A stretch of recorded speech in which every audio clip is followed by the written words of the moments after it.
Hey, housewives, come on in. You know the dirty dishes are still in the sink from yesterday and the laundry is still in the basket. Pop your AirPods in and make yourself at home here. I'm Tracy. I'm Tori. And we are your unlikely housewives. Stepping out in faith and believing that God calls the unlikely, we are here to show you the appreciation and validation you deserve, lead you to authentic relationships, and release you of believing the cultural lies to restore your faith and wellness. Pull up those high-waisted yoga pants, tighten your top knot, and reheat your coffee for the third time. Turn up the volume, and let's go.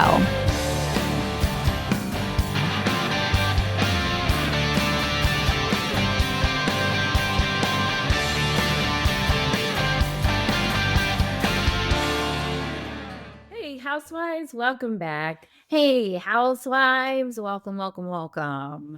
Just us today. Yes. Not a couple guests on lately. Yeah, it has been really fun. Yeah. It's always a good change up when we have a couple of guests and then us and then guests. And we hope that if you guys are not loving, if you guys want to see a particular guest, please, we want your feedback. Yeah. We have got a series coming out this summer that we're super excited about. It's going to be probably the most intriguing thing,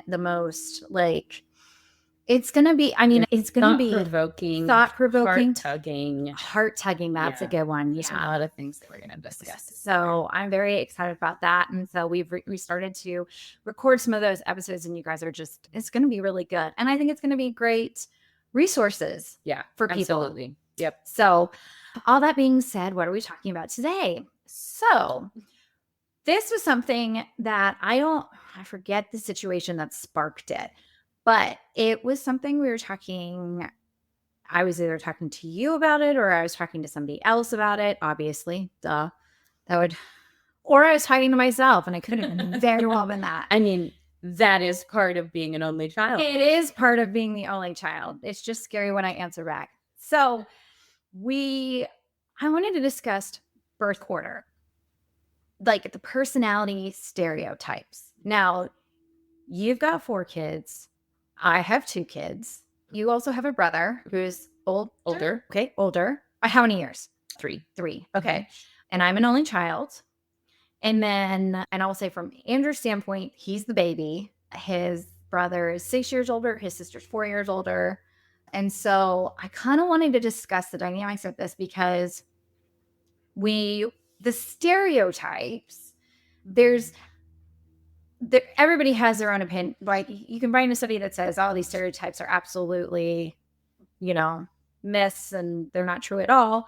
But they're stereotypes for a reason because there is a good majority of them that are real. Like that's why we have stereotypes. Well, and I think that's the conversations that come about even just at church this Sunday, I was commenting to a woman who was greeting and she had her baby on and I walked up to him and he just lit up and, he was just like so animated and I was like, oh my gosh, he's, probably, 8 months old. Like just so so cute. And she's like, oh my gosh, she's like, his demeanor is the absolute best. She starts talking and I don't know. It was the first time meeting her. And I was like, so is that your third? And she was like, how'd you know? And I was like, that's funny. So it was one of those moments where, there are certain things that each kid kind of just comes with. Yes.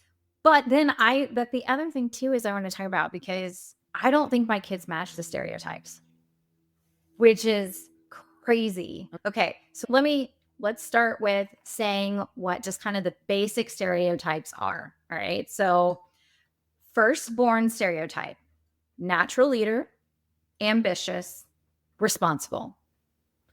So then you've got the middle children. So if you got 2, 3, okay. Social butterflies, peacekeepers, fairness obsessed. She's already thinking. Okay. Now the baby or the youngest, free spirit, risk taker, and charming. So now there's some thoughts of why these are true. So like, obviously the order of the kids, life, the family dynamics have obviously changed. Yeah, biological order. Yeah. Like right. when they come into the world and the parents and being the first child they're parenting. Like there's so Right. much that goes with that. And then you get a little bit better with the second. And by the third, you're like, I don't even know what I'm doing. Exactly. Right. You're constantly reminded that you don't even know what you're doing. And then, but then two is like the stereotype for the last one is like, meh, we gave up by like, like it was just like, oh yeah, the baby got away with everything, and that I was raised so different. Da, da, da, da, da. Okay. So I want to talk, let's start because you have a family, you have 4 kids. So far with those 4 stereotypes, who's spot on? Are all of them spot on? Or pretty close. Very close. Like it's so funny with just talking about birth order, which it's funny that we're talking about it. It is in conversation a lot when you start talking with other people who have multiple kids. Like it's normal to say like, oh yes, yeah, that's my oldest 2, or yep, those are my middle children, And it's funny how I have to put my coffee down for this because this mom and I did it this weekend. We're like, yeah, our firstborn is like that, like making this hand motion of like total type A, Yes. And it's funny because I would say yes, that mine, he just handles everything on his own. He's very independent and has been, it's being the oldest of 4, it's like there was this huge season where he was the leader of the pack and was like, we'd be at the store and I'd have one in a front pack carrier and he would be holding the hand of another one and, just like managing the ducks with me, kind of like my sidekick. Okay. Yeah. So there was that leader role. And then once he hit that like early teenage years and he kind of started on his own, he was like, peace out, and like had to go discover himself without the 3 ducks. Yes. So there is a lot of that like transition that happened there. But I would say that in a family dynamic way. Like outside of the family, he's very much a leader. Well, right. Yes. Right? So he's very ambitious. Mm-hmm. He will work hard. He knows that he can work harder than anybody else. Like, so outside, while his dynamic, he's not necessarily the leader of the sibling group anymore. He's still the leader. He's still ambitious. He's still responsible. Stereotypes. Outside of the family. Yeah. And then I would say the middle 2 are pretty accurate. Like my second is my daughter, and she's very independent as well. So she takes on firstborn characteristics and middle child characteristics. Okay. And I'd be curious, with other people who have 4, if they see that dynamic as well. Yeah. And I think that's because when that secondborn comes, and this will relate to you, like that firstborn now, yours are a lot closer in age. So maybe not What's the separation between 2 years? Every kid is 2 years. Okay. A little over 2 for the top. The middle 2 are 22 months. So less than 2 years. But when you're like figuring out how to parent, that first child is the one that you are figuring everything out first. Right. So you have a baby. You're like, okay, I've got this. I know how to put him down for naps, feed him, change the diapers, do all the things. Those aren't hard anymore. So the baby's easy because the firstborn, you're like, ooh, tantrums. How do I handle that? Ooh, needing a timeout. How do I handle that? Right. Yeah. So you're spending time learning and still parenting, that this one just figures out how to be extremely independent. So that part for me, because the third one came along, she became like the copycat mother, like she became the whole, like, I'll go get it. I'll take care of him. Like, so still that like kind of responsible, like firstborn tendencies, but then also the fairness factor, because she was the middle child for a while of just her. So the fairness factor of like, well, he gets to do this. Well, and he gets to do this. So that still plays out in today's world, is the fairness factor there. Okay. Would you say both of your middle children are peacekeepers? In the family dynamics, one of them is, but the other one is absolute peacekeeper in all relationships. And I'm going to guess that's G. Yeah, he's definitely a peacekeeper. I was going to say, I would be curious to know like how much of that is gender related.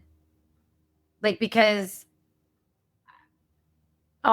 she's fantastic, but she's preteen, like she's a teenager now. And so like she's immersed in girl drama. And so it's not that she doesn't, but I mean, at the same time, I would say that with her friend group, she tries to be the peacekeeper. Oh, she is. They come to her for the peace. Yes. She's definitely the calm in the storm. Yeah. So that's interesting as far as, and then G just has his own I love G. Yeah. Well, and that's the third born of the stereotype of I don't know if it was even in there, but the go with the flow, like can sleep anywhere was that toddler that like, Yeah, in the car on the front pack, like Yeah. loud noises, just go with the flow. And that demeanor, I think, came with him as he, I would have to say that it has got to be either a youngest trait, right? Go with the flow, but also just like the third on, because they all do have to learn. Like they just go because, well, we've got to do this and this. Like the first two, you're in different seasons for the first two, right? So that, okay. So then let's go to the youngest, the baby. Yeah. With that one, free spirit, risk taker. Totally. And I would say too, though, like we joke about we tell our kids all the time, like, who is the cutest baby? Who is the cutest, funniest toddler? Like, we talk about all that stuff. Who's the favorite child? But she was like adorable, hilarious. Like she was always so tiny, like so tiny. Okay, for this, can we please post the picture of the twins? Yes, our twins. Okay, we're going to definitely post a picture of our twins. When we say our twins, so if you don't know this, her youngest and youngest born on the exact same day. Yep. She was in labor in Chicago. I was in labor in Plano. And mind you, we didn't meet until 7 years ago. Yeah. So just crazy when we met that like this is what we find out about our youngest daughters. We call them the twins, but they're 12 hours apart, essentially. Yeah. B was born 10 a.m.-ish morning, and mine was born 10 p.m.-ish night. So just kind of crazy that we call them the twins, but we'll post a picture of that. Yeah. But yeah, tiny, mighty, hilarious. Like she was the center of attention for years. Oh. Because she was the little and our kids were getting older. And so their friends, when we'd have play dates, wanted to play with the baby. So it's like, and it's still that way. Like when our kids have friends over, she is still the baby and she's 10, but still like runs to all these kids and the siblings. They all adore her. Like she is so the baby. Yeah. And I still call her my baby. And I told her she'll always be called my baby because that is what she'll always be. Right. Well, and I think that's for our children anyways. Like you're going to call him your baby. He's always, it doesn't matter how much taller she gets. Yeah. He's always going to be. Okay. So now, would you say that those stereotypes match for you and your brother out of two kids? Yeah. Oh, yeah. He's firstborn. He's the leader. He's the one that, he manages all things, takes care of all the people. And like, that's definitely him. And I'm totally the baby. I'm the one that, pushed all limits. And my nickname was Cheerful. And I was like, just always around and just like, hey, who wants to do this? Who wants to do this? Like, I just was the go with the flow and happy go lucky and totally gave my parents their gray hair. And I was going to say, and gave them cows. I wasn't terrible. I was actually a really good kid. At least I was. They were. All right. The statute of limitations is up. They can't prosecute you if you'd like to confess. Well, okay. So I would say for mine too, I would say E. Your oldest. Yeah, my oldest. I would say she is the leader. She likes to be in charge. And I would say that she's not the mother hen. Like she's not going to take care of everybody. She's going to expect you to delegate. She's going to delegate. She's bossy. I would almost compare her to only child. And I would see that as an only child, but there's a difference between me being an only child and the way that she is. Like she has people to do it, which turns into BJ. Yeah. Jay is second. She is the baby. But she is helpful. She is thoughtful. She is cautious. Her love languages being physical touch and quality time. Like Ems is going to be like, peace out as soon as she graduates and like move out. So I'm curious on that then, because you did say that that she's like an only child. Well, when she was your only one, she was the only child, and you only knew only child like activities, communication, like the way you were brought up. Maybe you nurtured that only childness into her a little bit because it's what we know and how we were raised. And it's funny because I would say that not that like Parker doesn't, or my oldest doesn't have the only child tendencies. It's that we were, from our friend group status, like we were the first to have kids. And so we were like the oldest. We had a lot of friends that were in there. Like Chris and I were just the old couple, you know, we were 27, 28, and we had a lot of friends that were just a couple years younger than us and just getting married and didn't start having kids like we did. And so our son would say, when are our friends coming over? And he's talking about mine and Chris's friends, like the adults, like those were his friends. Okay, so but I would say that as an only child, that's what I was used to. Exactly. That's what I'm saying. He started out that way and kind of got some of those tendencies because our friends were his friends. But I wouldn't say that. I wouldn't say that about E. Okay. I don't think that like. So maybe it's just more the tendencies that you nurtured into. Maybe. I don't. But it's like the. So like I, as the only child, I would like. My parents raised me very independently. Like if I wanted it, I had to put all the dots together, and then that was it.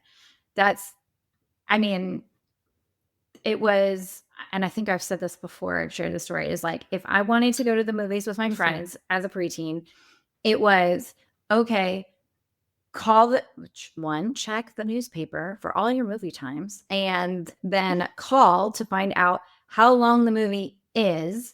Then coordinate with your friend, like talk to all my friends and find out like whose parent can take, who's there. And then I would tell my mom, like, if you can drop me off here, then so-and-so's going to pick us up and there. Like my mom did not plan a play date. That was not, and yeah, that was not her. She's like, if you want it, make it happen. You're good.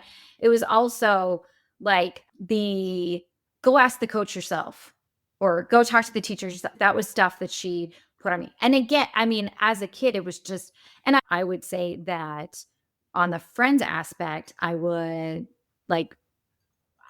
raised hanging out with all adults because my parents were older when they had me. So their friends, their kids were older. So I was usually the youngest, and I would say so young, in fact, that those kids were preteen. Those were gone. They didn't come over with the family when when the couples hung out, parents hung out. Yes, exactly. And so also my parents had a lot of friends that just didn't have kids close by, or because my parents have a lot of friends that are much older than them as well. But so it was just like, I knew how to hang out with adults. I knew how to entertain myself. I knew how to have a conversation with an adult, like, and ask questions and answers. And I have a question. How old were you when you started like traveling without your parents? Because that's one thing that like was real young for you. No, I would say it's actually backwards. I was really young when my parents started traveling without me. So that was that. My parents I very clearly remember having sitters when my parents would go on a trip or something like that. Now in high school, yeah, so ninth grade, maybe eighth and ninth, I did travel to dog shows with a handler, so an adult, and I worked those weekends and did that. But that was like 1 or 2 nights, nothing major. But I specifically, so I was traumatized at an overnight camp. No. Yes. Oh, it was, yeah.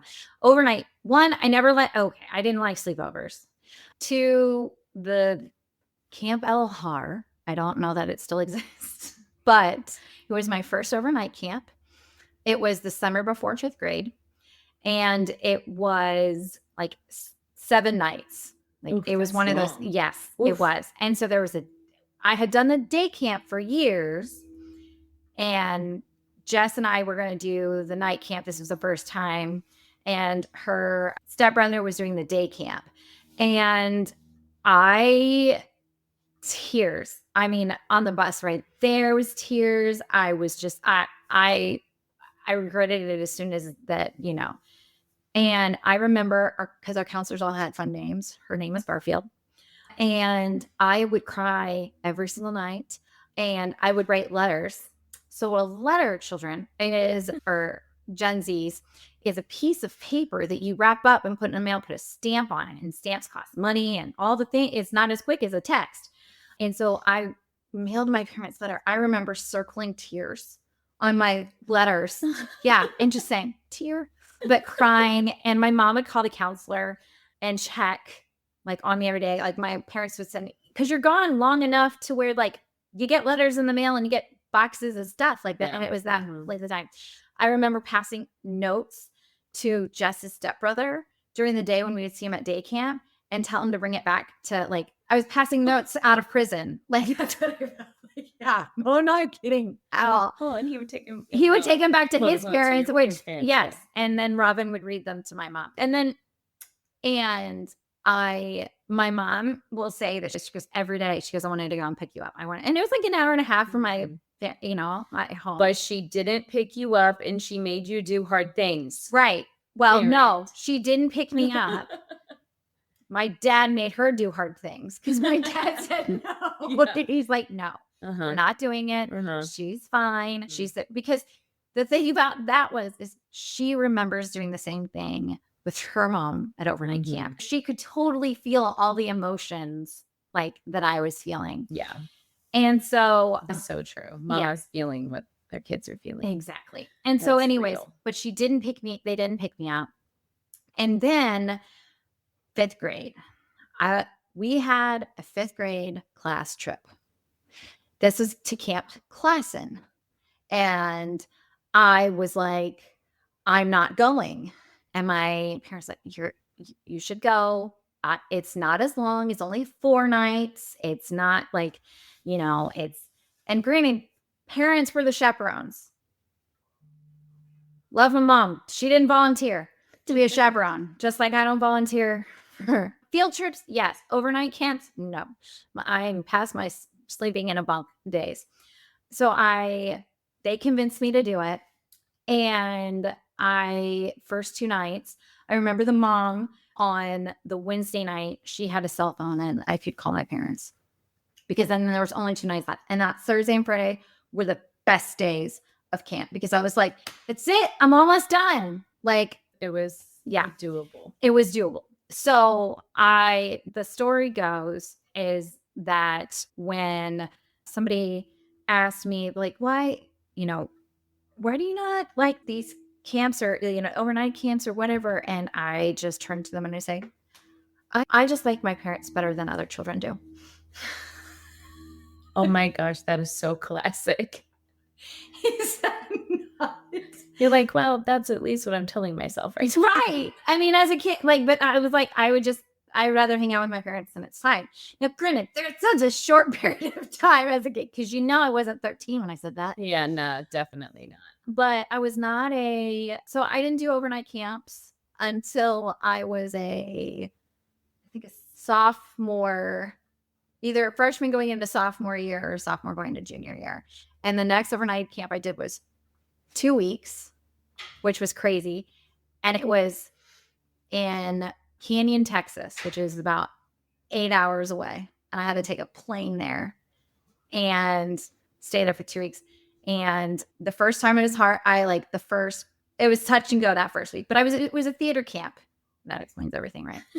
And so I was there with friends, a group of friends. And then after I did that, after that first year, I did it for another 2 more years. Loved it. It was not a problem. And then I graduated high school and then moved out of my parents' house 2 weeks later. Independent right there. There we go. I mean, it took a little bit, but we got there. But that being said, saying that Ensley has these only child tendencies. Mm-hmm. Like she, when I leave, she's like, peace, see ya. Or like sleepovers, kid doesn't look back whatsoever. Jay, she is like, don't leave. Mm-hmm. But I would say that's like the homesickness like that I had when I was younger. So it's like almost like he's the older version of my independence and Jay's the younger version of this. But it's just interesting to me on how these kids, like, I I see firstborns take care of their younger siblings. Not all the time, but like they watch each other's, and they tend to be the one that is taking care of everybody or making sure that everything's okay. Yeah. And that is not my experience with my two.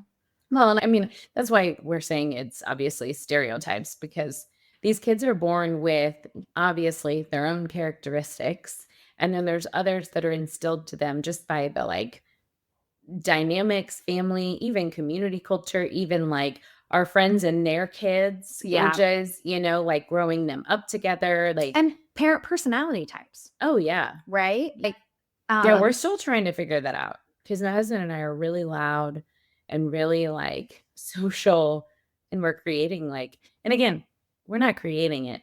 I think that has a lot to do with the last 5 years in the world that we live in, because our kids were very outgoing, very outspoken, full of life, spirit, energy, sound, all the things when we were littler. I do think that the slowdown of the world in the last 5 years caused some of that to like be drawn out.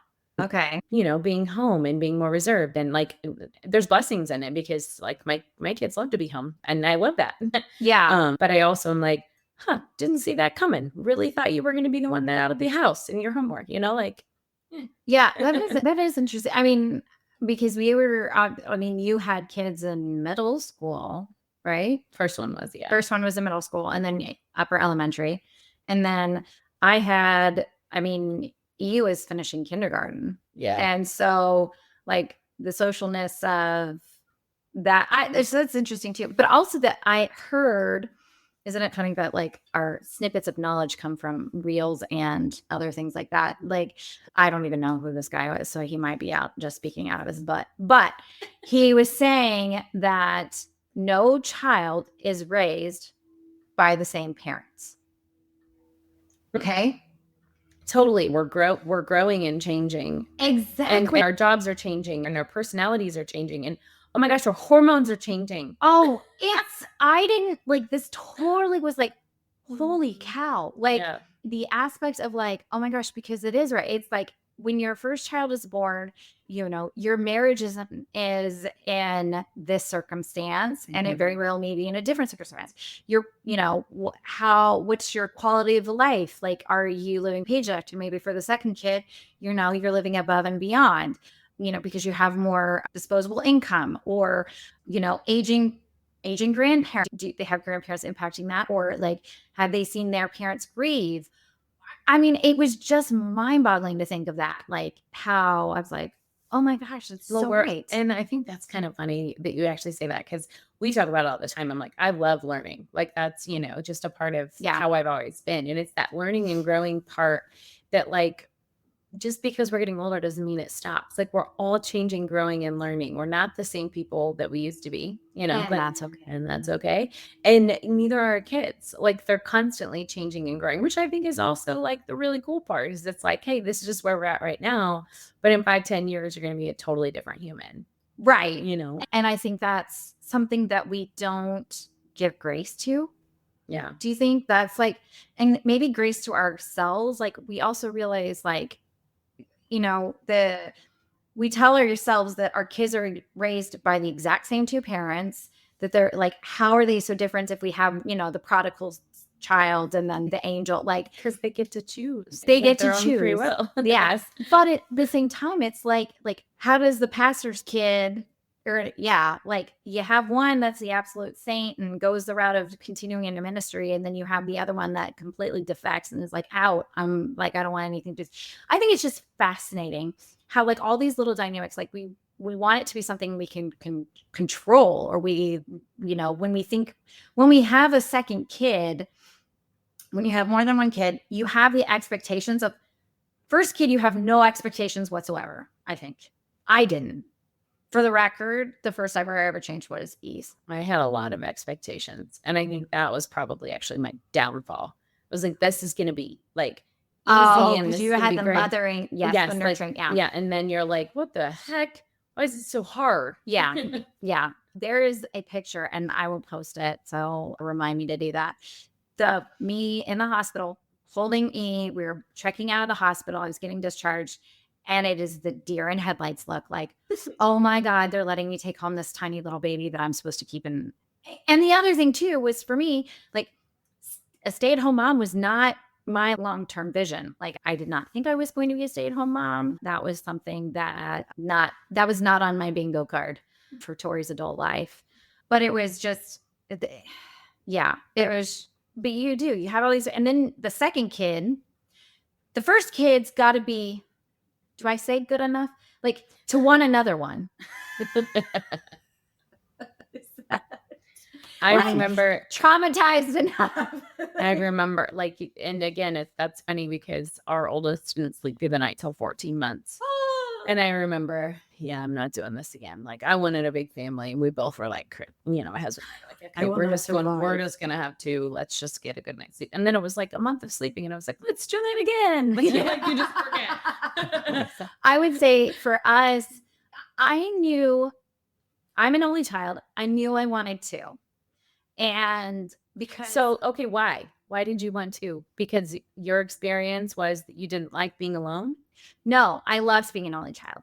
I got to do so much stuff that my friends didn't get to do because I was an only child. Yeah. Like I went skiing with my parents. Heck yeah, you can afford one. You can't afford to do stuff with 4 kids. No, you can't. But it's so full and lovey and chaotic. Yeah. I had a great job.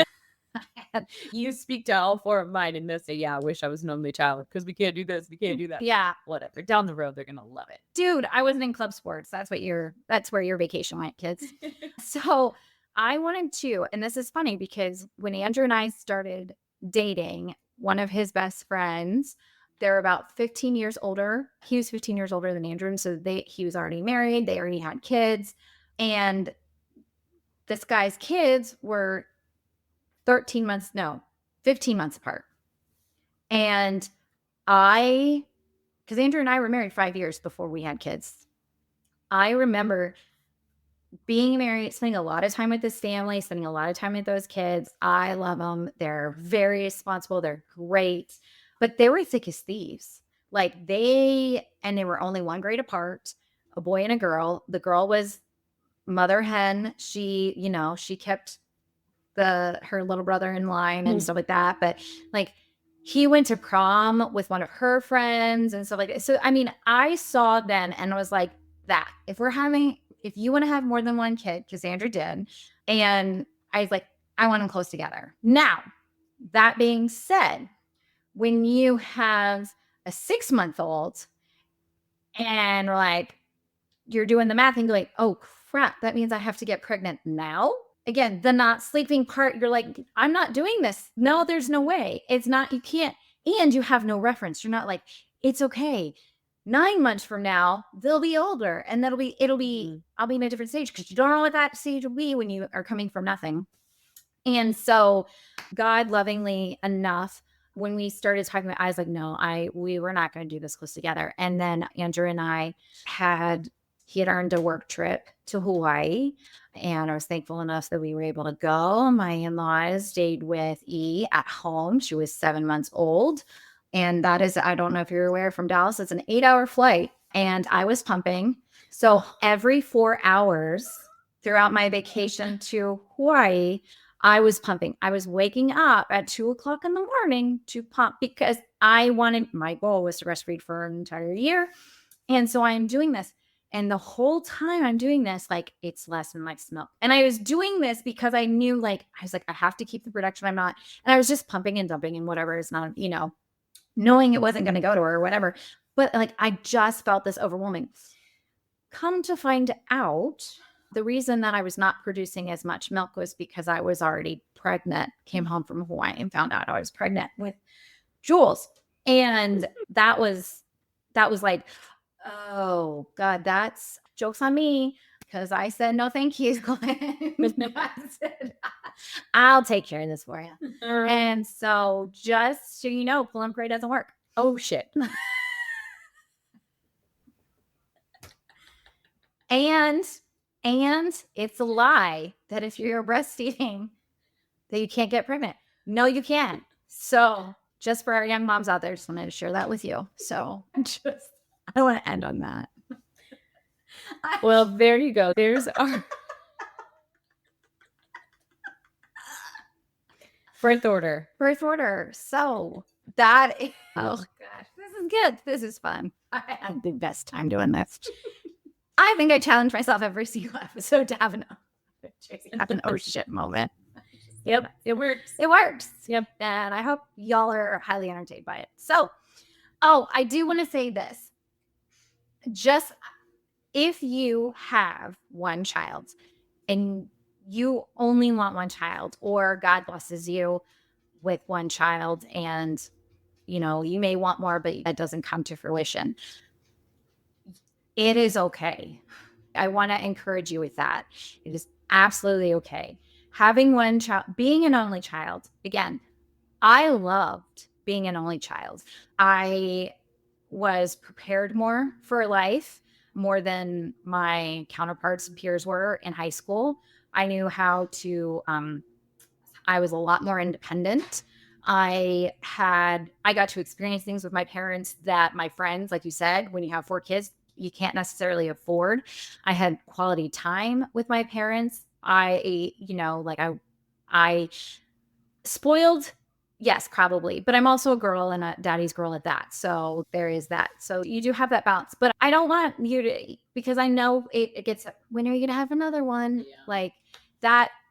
Don't let that bother you. And don't think that you're depriving your child of some kind of experience by not having a sibling, because I wouldn't trade it for the world of having a sibling. I mean, I've got great sister-in-laws, I've got great brother-in-laws, and I have that. But one of my greatest things that because I am an only child, and I think this takes much longer, and you can maybe tell me this, is that I can be alone. And there are a lot of people that can't, and they've never been alone. I lived on my own for 3 years before I married Andrew. I only had a roommate for 1 year. I didn't live in a dorm. I lived in an apartment by myself. I can be alone. And that is the greatest gift that as an adult, it has served me in so many circumstances. I am totally okay. I feel safe. I feel secure. I feel comfortable all being alone. And that's something that I wouldn't trade for anything. Not saying that your kids, multiple kids can't. Yeah. But it's just something that, I don't think we give enough credit to the only children. And remember too, don't feel like you have to entertain your only child. Please, for the love, do not feel like you have to entertain your only child. Yeah. Because then you become their playmate and not their parent. So that's my only child tips. And I gave you some contraception, not what I used to say. And I would love to know. Comment on this episode.